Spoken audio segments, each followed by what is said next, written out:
How do you think our current education system affects how we seek or view wisdom? The current one, you mean like mainstream legacy education? I think it does nothing. I mean, I want to be really harsh about that. It does nothing for the cultivation of wisdom because it is completely caught up in what happened in the Reformation and the scientific revolution. And Olli-Pekka just mentioned this. We have, like we did with mindfulness, we took all the kinds of knowing and we took one propositional knowing and we made it the exclusive definition of what knowing is, knowing that something is the case. But we've left out procedural knowing, knowing how. We've left out perspectival knowing, knowing what it's like to be in this perspective. I have a perspective right now. I know what it's like to be in this perspective. You know what it's like to be in your perspective. And we have to communicate perspectives to each other, not just propositions, or we'll talk past each other. And then there's participatory knowing, my sense of identity and the kinds of identities I'm projecting around me. All of those kinds of knowing are not addressed by, I mean, there's exceptions, so I'm speaking broadly, but they're right in broad strokes, they're not addressed by the current educational system that concentrates on giving children beliefs. There's a little bit of talk of skills, but it's often inept because it doesn't have a proper understanding of how skills are actually generated.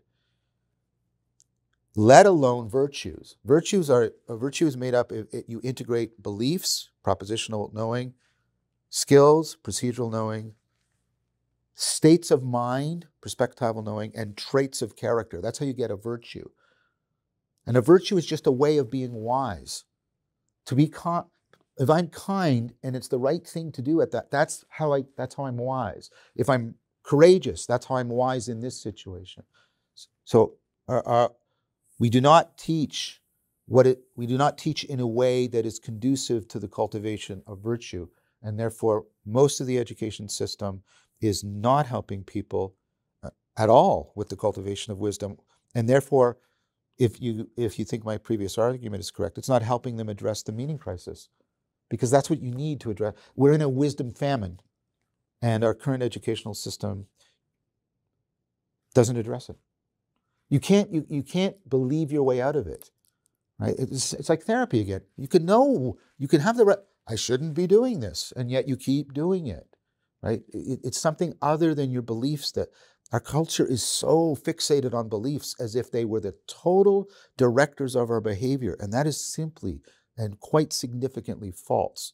And our education system needs to lead the way of saying, no, beliefs and propositional knowing are one of, at least I would say, 4 kinds of knowing. How could our education system specifically improve with teaching kids about wisdom and not just teaching them, but helping them to find and seek wisdom?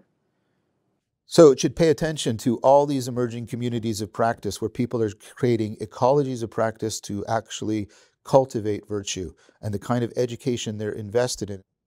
And of course, there's been similar things done in the past, like the Bildung movement at the beginning of I guess it's towards the end of the 19th, beginning of the 20th century, where they set up all of these sort of like secular monasteries where kids would go after sort of high school for 2 years, and they would do a lot of this kind of work. And it transformed the Scandinavian countries.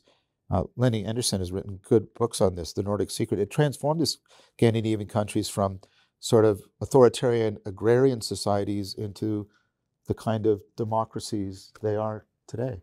So it can be done. It's not pie in the sky. People are already doing it sort of off camera. The existing educational institutions need to learn about this and incorporate it in properly. And I want to convey a sense of urgency about this. If we don't address the meaning crisis, when people are in starvation mentality, when they're lacking a significant, important need, like water or food or shelter or meaning, because meaning is a deep, important need, their thinking becomes very rigid, very short-term, and very impulsive. So when people are in meaning starvation, their cognition does not have the power it needs to address all of this, what's called the meta crisis, the environmental crisis, the looming energy crisis, the growing economic disparity, the political, everything is political, but politics isn't working problem that we're in. That whole ball of wax, mess, ball of confusion, the meta crisis, as Daniel Schmachtenberger calls it and Thomas Bjorkman, if we don't address the meaning crisis, people they don't have the cognitive ability to solve this problem, and they won't make the huge sacrifices we need to make in order to address the meaning crisis. The educational system is already behind on the curve on this, and if they don't pick up what's happening, this subculture is generating new forms of education to try to address the meaning crisis, then I think we're in a lot of trouble. I don't mean to sound alarmist, but this is a kairos. That means a turning point, and this is a kairos moment for education. And so it's not only what they should learn, it's how it needs to be done urgently. It needs to be done significantly, comprehensively. I think that's partly the reason why we are here, is exactly that question, that how that kind of a possibility also for educational systems and our kind of curriculum solutions to do that transformation. And as kind of there are often kind of seen that there are kind of two main purposes, kind of meta purposes for education. The first one is to kind of transfer everything that the humanity has been able to create so far to the new generations. And then the second one is to give the new generation the ability to build their own future. And we've come from the earlier generations with a situation that if you took care of the first task, you pretty well also kind of took care of the second one. But that's not the case anymore.